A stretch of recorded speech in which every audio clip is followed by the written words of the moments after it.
The Hindutva ideology is set to marginalize almost 300 million human beings, Muslims, Christians, and Sikhs. This is unprecedented in history, and this does not augur well for the future of India. As we all know, that marginalization of human beings leads to their radicalization.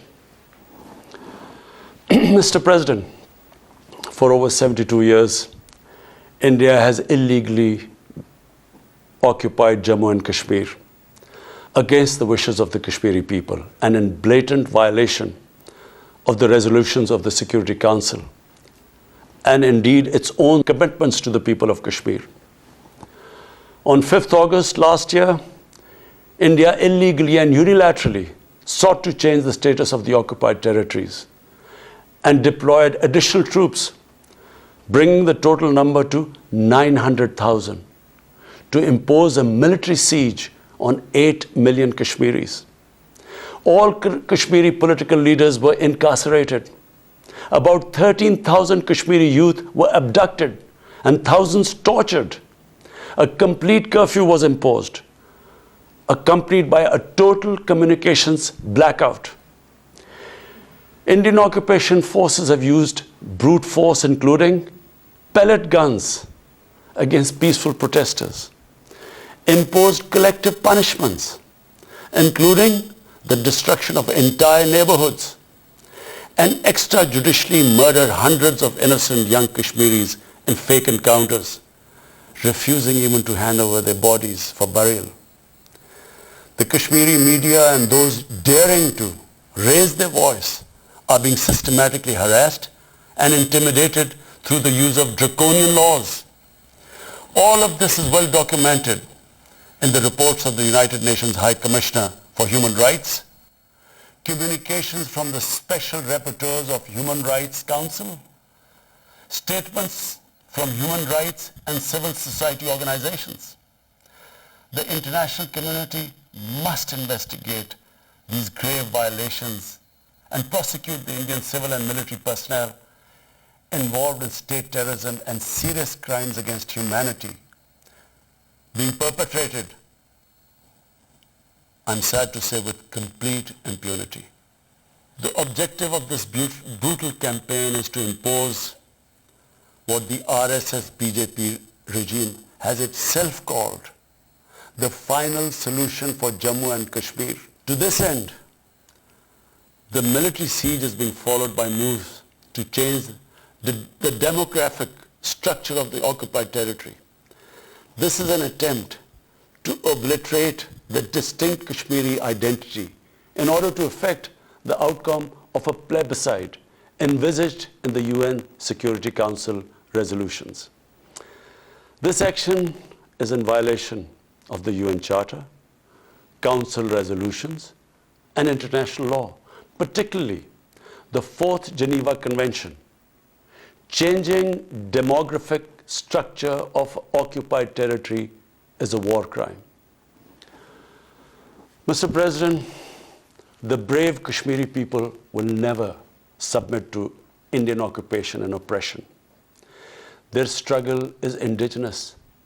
They are fighting for a just cause, and generation after generation have laid down their lives to rid themselves of Indian occupation. The government and people of Pakistan are committed to standing by and supporting their Kashmiri brothers and sisters in the legitimate struggle for self-determination. Mr. President, in order to divert attention from its illegal actions and atrocities in Indian-occupied Jammu and Kashmir, India is playing a dangerous game of upping the military ante against Pakistan in a nuclearized environment. Despite constant Indian provocations and ceasefire violations along the line of control and the working boundary, targeting innocent civilians, Pakistan has exercised maximum restraint. We have consistently sensitized the world community about a false flag operation and another ill-conceived misadventure by India. My parents, Mr. President, were born in the colonial India. And I was the first generation that grew up in an independent Pakistan. I want to make it clear that any attempt by the fascist, totalitarian, RSS-led Indian government to aggress against Pakistan will be met by a nation that will fight for its freedom to the end.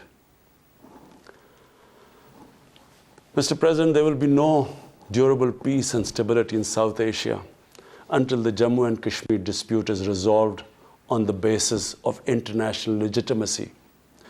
Kashmir has been rightly described as a nuclear flashpoint. The Security Council must prevent a disaster conflict and secure the implementation of its own resolutions, as it did in the case of East Timor. The Council has considered the situation in Jammu and Kashmir 3 times in the past year. It must take appropriate enforcement actions. It must also take steps to protect the Kashmiris from an impending genocide by India. Pakistan has always called for a peaceful solution. To this end, India must rescind.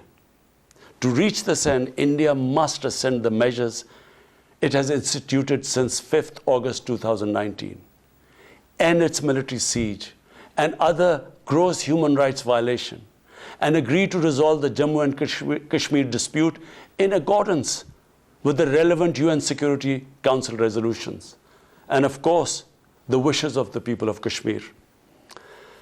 Mr. President, Pakistan's desire for peace in our region is also manifest in our efforts to promote a political solution in Afghanistan.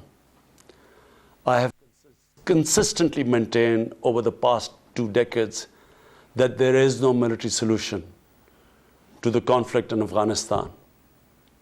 The only way forward was and is a political settlement, which involves the full spectrum of Afghanistan's political actors.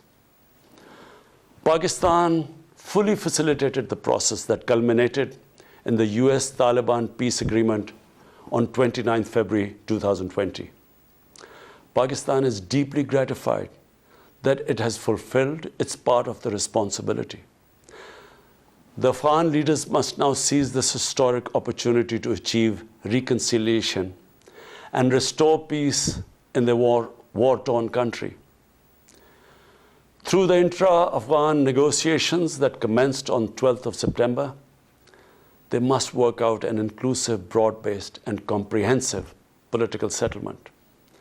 The process must be Afghan-led and Afghan-owned, and without any interference or outside influence. Early return of Afghan refugees must be part of this political solution. After almost 2 decades of war, it is imperative not to allow spoilers within and outside Afghanistan to subvert the peace process. Peace and stability in Afghanistan will open new opportunities for development and regional connectivity. Mr. President, Palestine remains a festering wound. A just and lasting settlement is indispensable for the Middle East and actually the world. Illegal annexations of Palestinian territory, the building of illegal settlements, and the imposition of inhuman living conditions on the Palestinian people, especially in Gaza, cannot bring peace to a troubled region.